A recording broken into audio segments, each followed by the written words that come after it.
Welcome to the Bringing Intimacy Back show, where intimacy is real.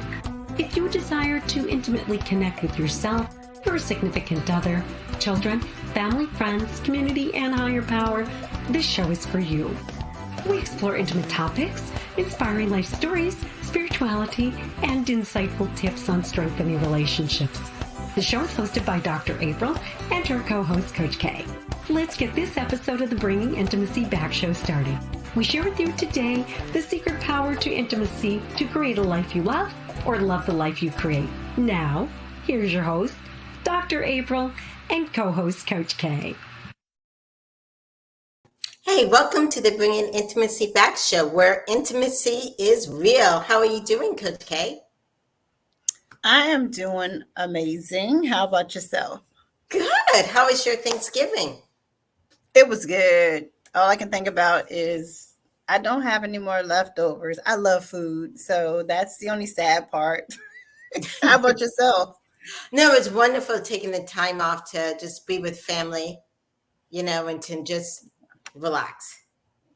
Yeah, that is definitely a great part of it. I got to see because we went to my daughter's house, so I didn't have to do anything but eat. Okay, yes.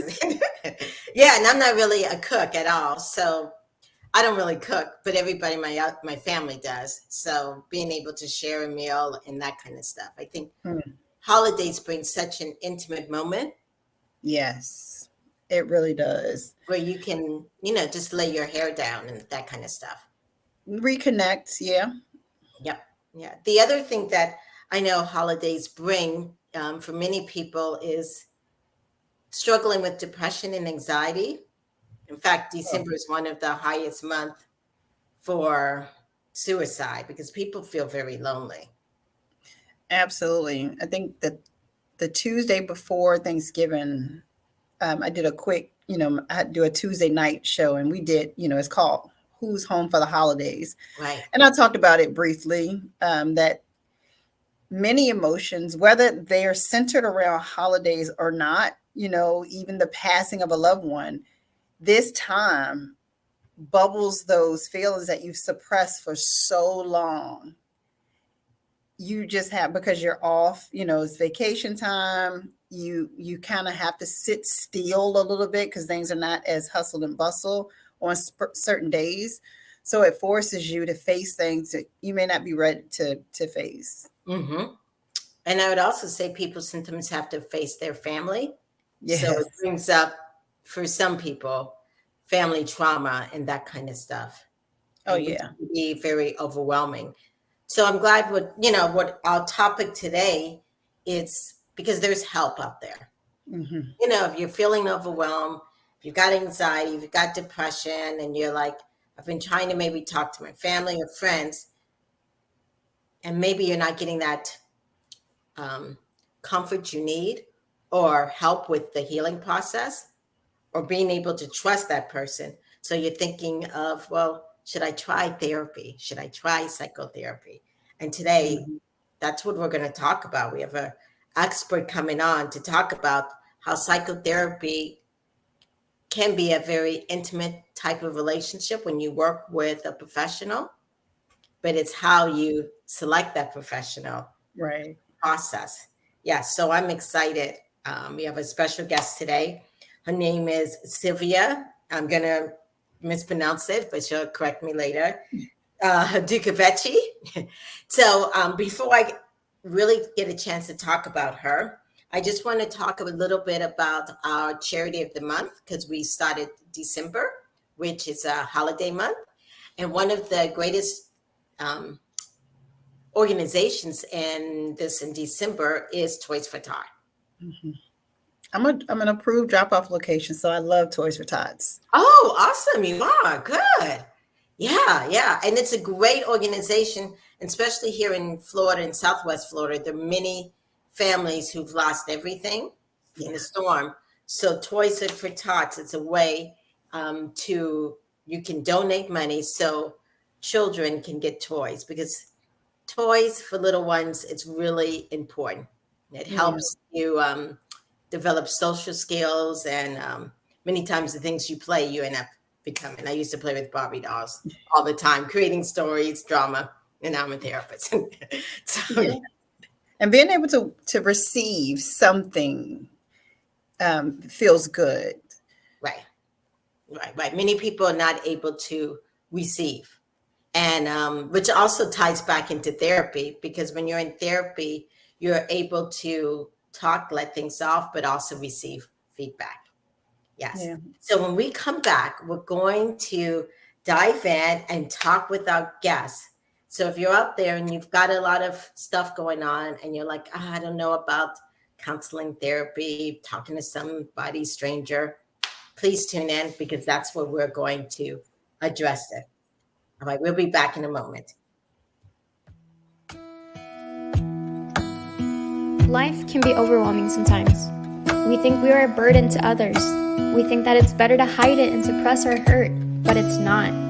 As Cave Coral Therapists, we will provide you with quality, confidential counseling services in a relaxing and peaceful environment. Talk to a professional today.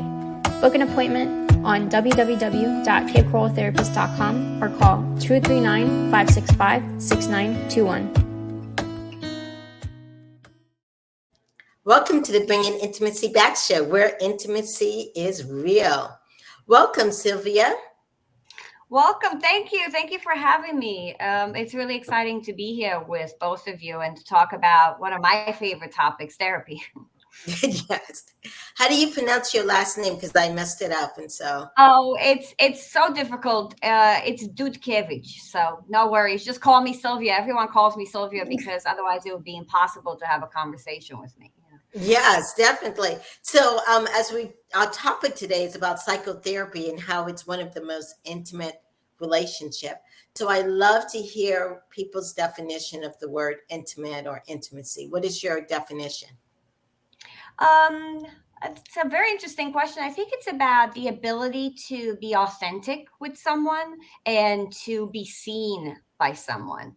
And I know we've all heard about vulnerability and sort of sharing emotions, but sometimes because it's become such pop culture, I think we mistaken vomiting our feelings towards, to people as intimacy, and that is not. It is really about feeling authentic and feeling seen and needed, All right.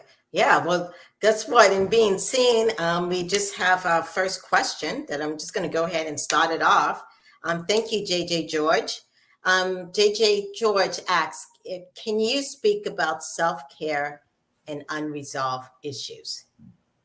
Sure. So self-care, again, our culture talks about self-care everywhere, and we are taught to practice it. We're supposed to do it. And I almost have a little pet peeve around it because I think it has become sort of like something that's very pressurizing and very scary for people, or another task. And it shouldn't be that. And self-care doesn't have to be a targeted goal of, I need to paint because that's my self-care. It could be, I need to take a bubble bath because that's what makes me happy. Or I need to just take a walk or even watch a TV show. I think we've created like sort of tiers of appropriate self-care, which often is a task rather than the ability to unwind. As far as unresolved issues, until they're resolved, they will always be with us. Part of resolving it requires, of course, I'm going to say therapy because I'm a therapist. But what it requires is the ability to tell our narrative and to understand what has happened to us. Sometimes we carry someone else's narrative. Sometimes we carry intergenerational traumas. Sometimes we are stuck in the past. And in order to move on, we have to be able to process it. And we have to be able to talk to someone about it. Right, definitely. And I would also say with unresolved issues is being able to sometimes talk about it without feeling like you're actually there. You know what I'm saying? Because sometimes when people enter therapy in the beginning, they're talking about stuff. And I have to remind them that nothing's changed. We're just talking. You're still safe. But it comes, Yeah, and it's and that's because you're so activated right? By definition, trauma is not something that has happened to you, although it may have happened in the past, but something that you're experiencing in the present. So the goal is to be able to process those emotions, that you can talk about them as a memory rather than as a lived experience. Yeah. And I love what you said about self-care, because I truly do see that it's become an added layer of, oh no, something else to do. I have to make this appointment to go get my nails done, or I'm supposed to do XYZ. So I'm glad you spoke to that. I did a Self-Care Sundays series with that show different things that you can do. And like you said, it's something that's, I know that when I need to take care of me, I watch a mindless show. Like I will binge watch something on Netflix and I'm like, I'm in heaven. Yeah, and I think it's important not to judge ourselves of, oh, I'm watching TV, that's not appropriate. If you are relaxing, then it's very appropriate, and do it. Mm-hmm. Yeah, and I was just going to comment what you said, Coach K. Like for me, I get my nails done often, but it's not self-care. I find the whole thing tedious. yeah. But for me, going and doing improv is self-care. Mm-hmm. Yeah. And self-care, I think it's really important, especially as therapists or people or nurses or people who give a lot. Yeah. Oh, and especially for healthcare providers after COVID or during COVID, we're still in the midst of a recovery from COVID, but it has taken a very hard toll, especially on therapists, because we held a lot. We had to, sit through stories of loss and anxiety while we were also experiencing our own sort of feelings and anxiety. So it's been a rough ride. Yes, definitely. And so I know that you are a social worker and you actually focus a lot on what we call critical therapy.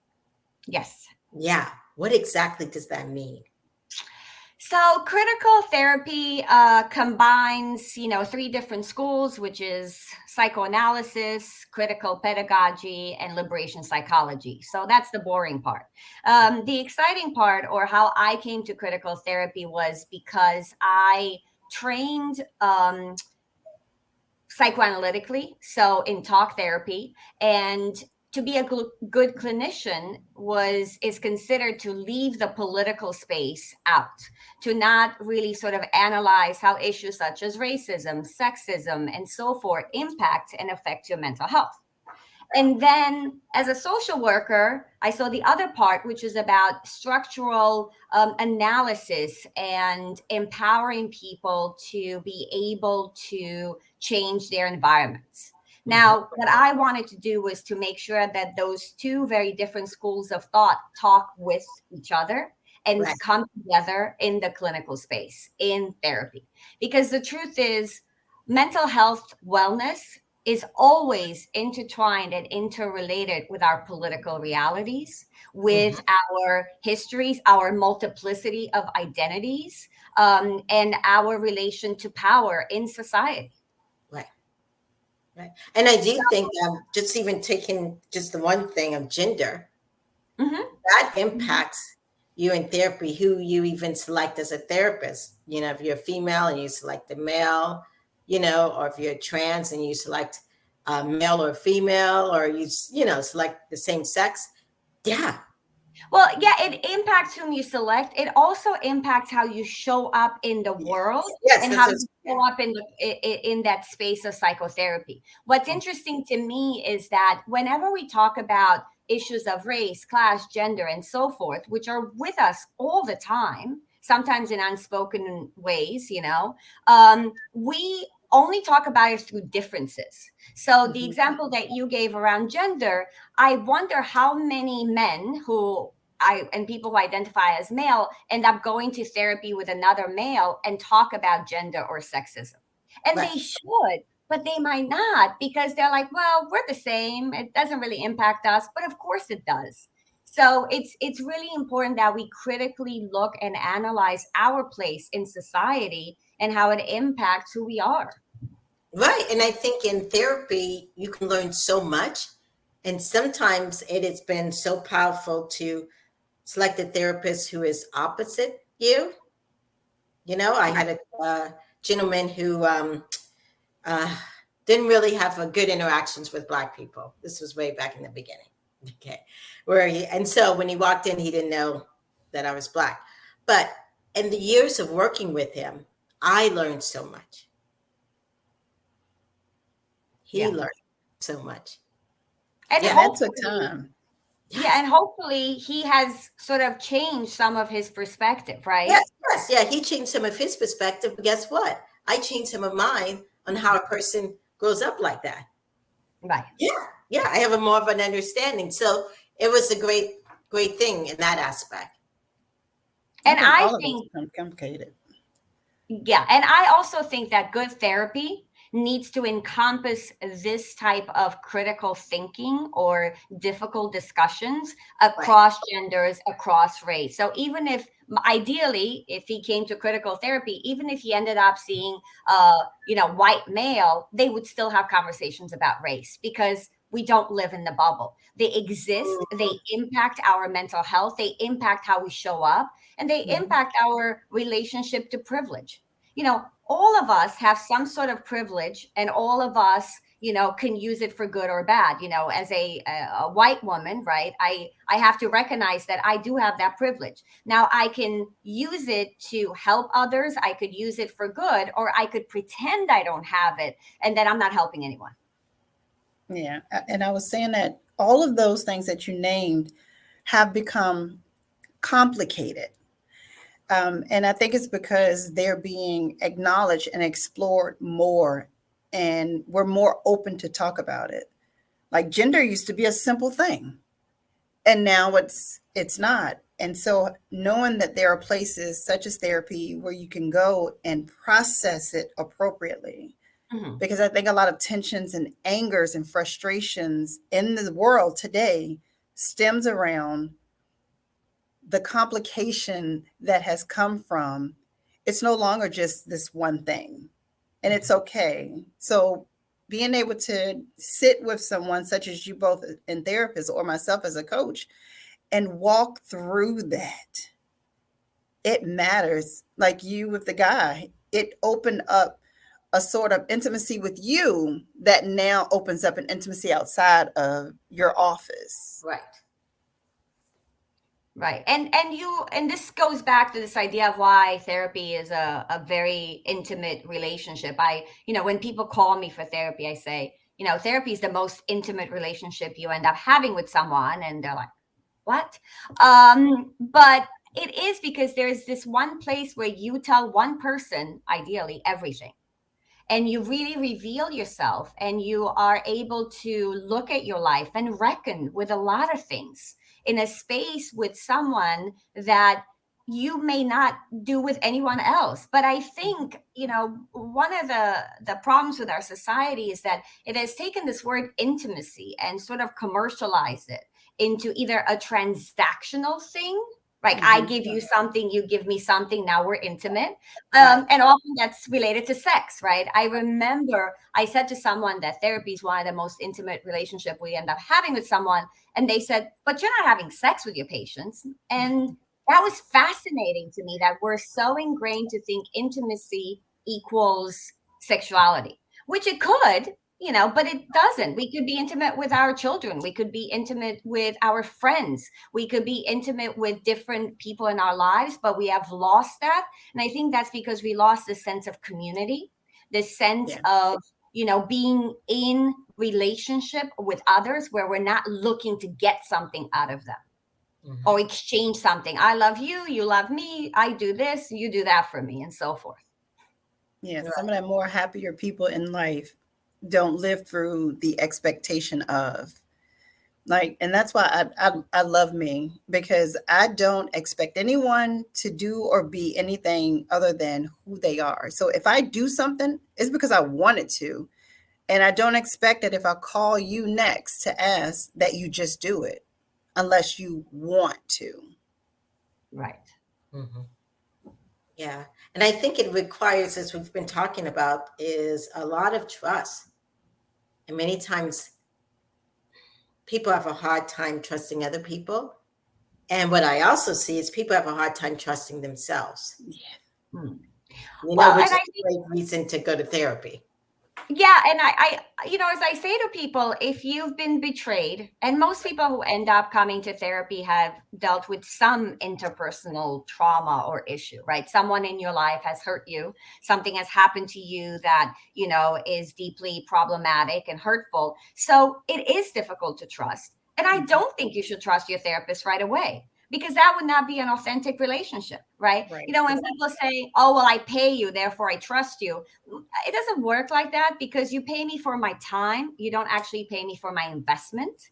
So Right. it is a genuine human experience, and trust develops over time. I also believe that therapy could be a blueprint for all other relationships. Mm-hmm. And what I mean by that is, if you've been hurt, if your own parents, sort of done unspeakable things to you, it is difficult to go out there and try to trust someone, and let's see how it goes. But if you end up going to therapy, through the process of opening up to your therapist, learning how to trust them, and ideally not getting disappointed, it creates a possibility, an actual experience that something could be different. I think most of us think that we could change, or things could be different. Oh, I'm going to trust this person, I'm going to be different.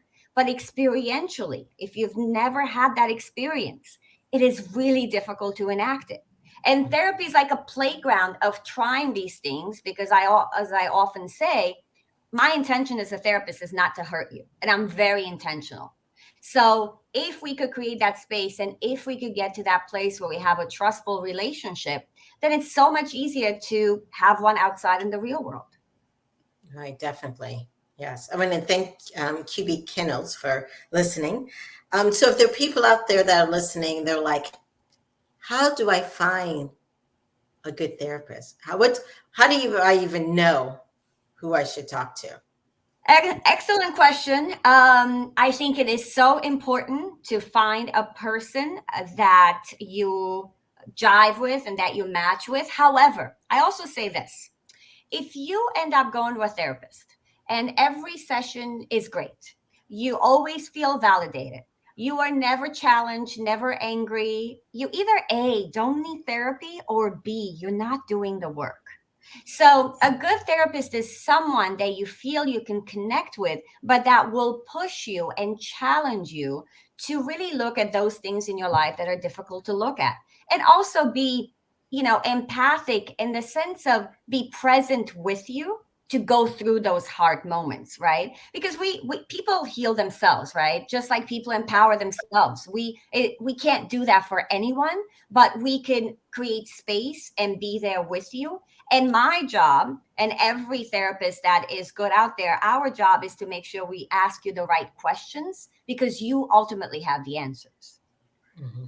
And I say this to everyone who wants to come see me. I say, if you have never been to therapy before, I would like for you to have a consultation with someone else as well, to see the difference. It's sort of like, you probably wouldn't get married to the first person that you meet. And even if that was the right match, you will always have doubts that there's something better out there. So I would like for you to go have one or two consultations with two different people, and then pick the person that you feel matches you and challenges you and could help you to get to where you are.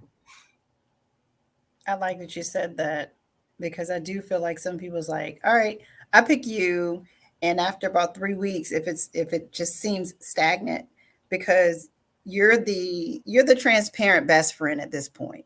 You can tell me everything, but I'm not going to be your yes woman. I'm not going to just say, oh, that's fine. I'm going to say, now let's think about this. Why would you do this? So that's a very good point. Mm-hmm.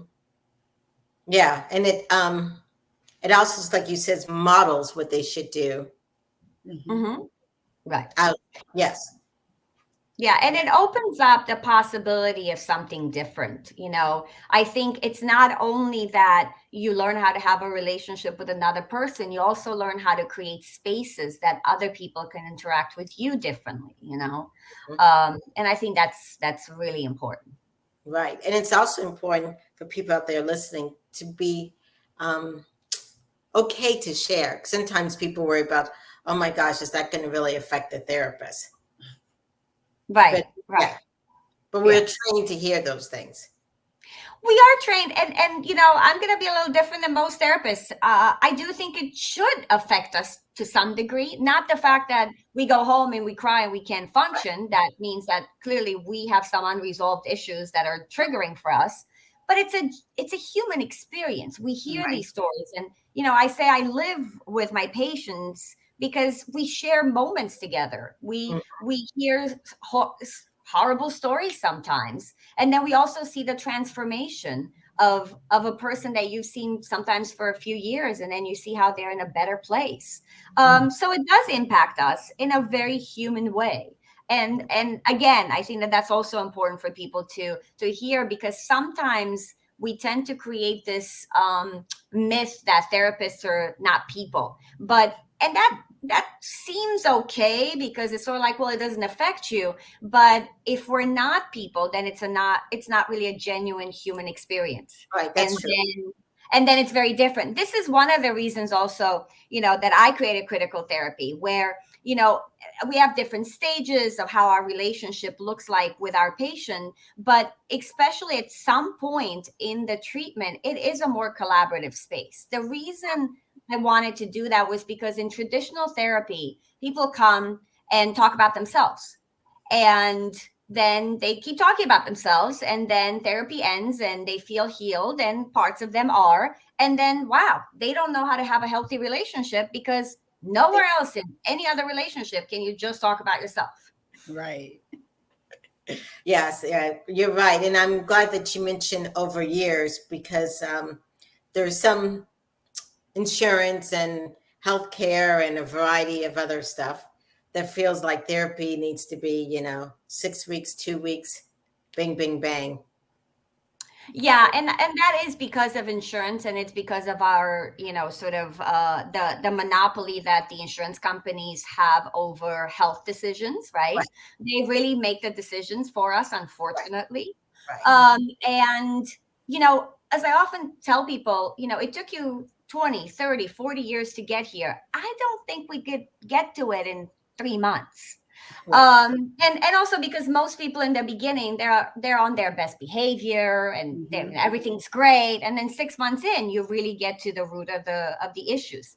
And I will also say that the reason why we at critical therapy have a sliding scale, which is everyone has a sliding scale, but our sliding scale is really based on income and resources, meaning that a person could pay as little as, let's say, $50 per session or $1,000 for a session.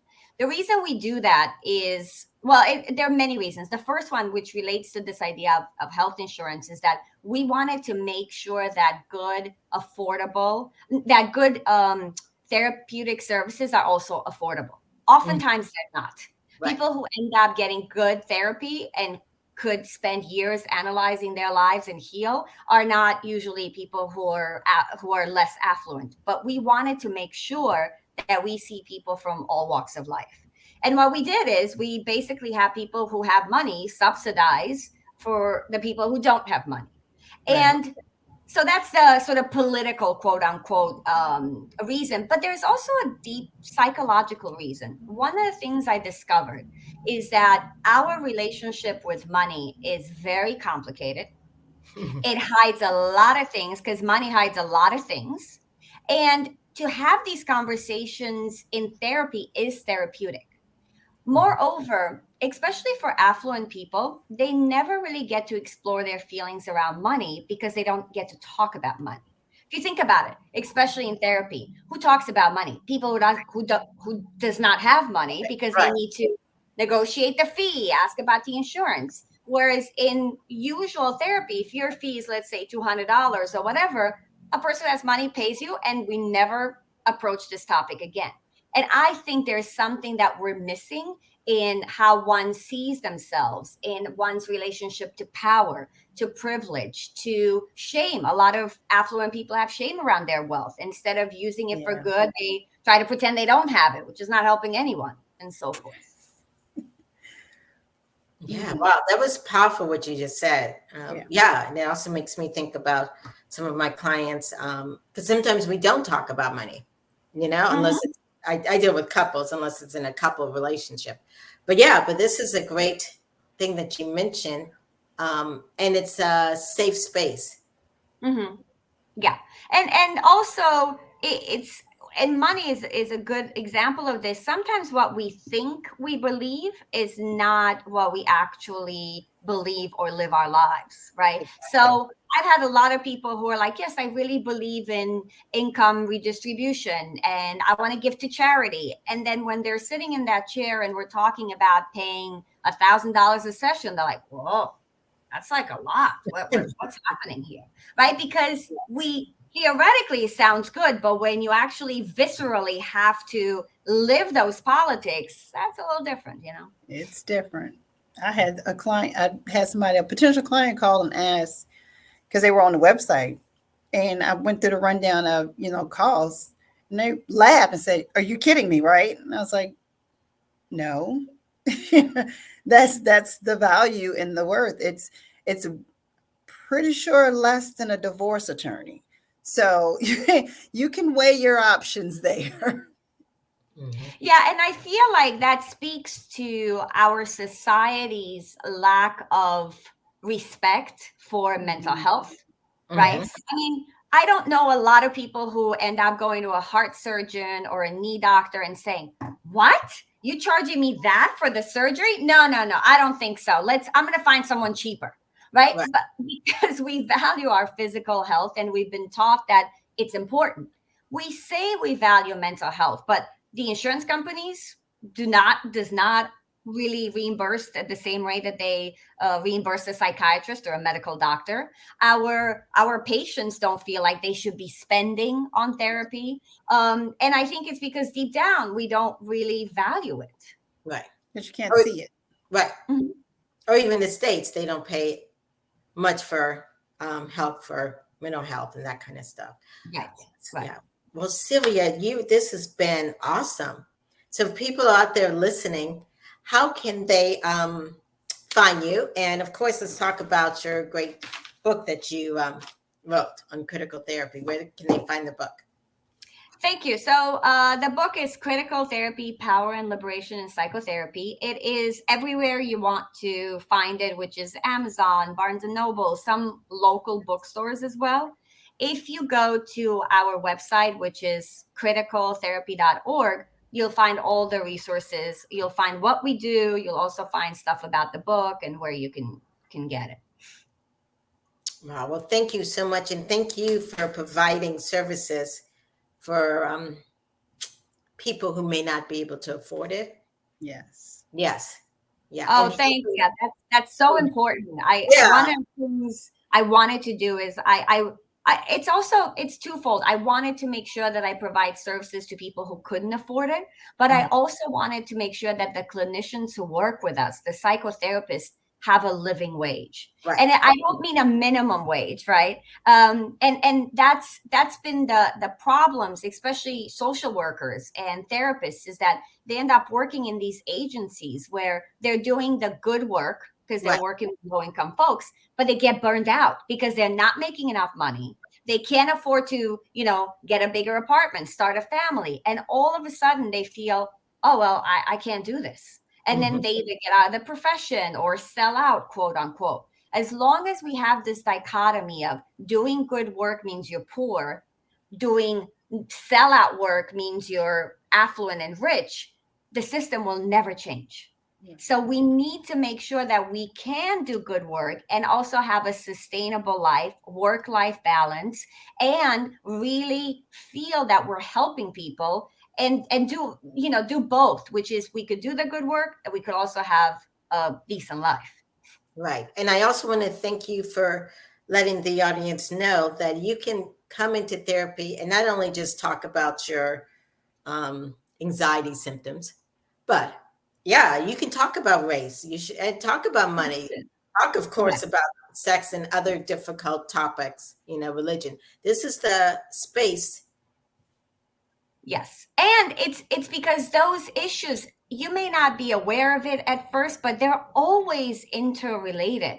You know, if, you know, issues of anxiety are interrelated to issues of sexuality, for example, or race or class. It's not, we live in a society. So to really sort of take out the mental health component, just talk about symptoms, that means we're not really addressing you as a person. And whether you like it or not, you know, especially if you're a person of color, you are affected by racism. You may not realize it, but you are, and there is no escaping it. So there has to be a space where people can talk about it. I will also say this, because I'm not naive, right? That I discover that there's a lot of therapists out there that are not well equipped to deal with these issues or talk about those issues. And especially for folks of color, they've gone to therapists, especially white therapists, because, you know, who say who say they're not microaggressions, they're really aggressions. And I think it's our job, right? And as clinicians, and this is why, you know, critical therapy trains therapists, because I think most people who turn out to be therapists want to help people, but I think some of them just don't really have the skills to have these difficult conversations that are so necessary. And they could actually end up hurting someone or teaching the patient who comes in wanting to talk about these issues that you should never discuss this. Yeah. Powerful. That was Yeah. That was good. I appreciate you saying that. Yeah. And so one last thing, what I also heard you say now, so I kind of knew about you, is that criticaltherapy.org also provides training for therapists. Yes, we provide training for therapists in New York City. And now we're looking at creating some workshops so we could actually train people out there that really need it. I think New York City is diverse enough, and you might get that therapist that's not going to say something racist or sexist to you. Right. But I also think in Middle America, you might not get that. And again, it's not because those therapists are bad. I think they just don't know how to have these conversations, and we need to educate them. It's our responsibility. Yes, definitely. Well, thank you so much for being on this show. You're welcome back anytime. Oh, thank you. Thanks so much for having me. All right. This has been the Bringing Intimacy Back show. We'll take a break and we'll be back in a moment. Sex should not be the elephant in the room.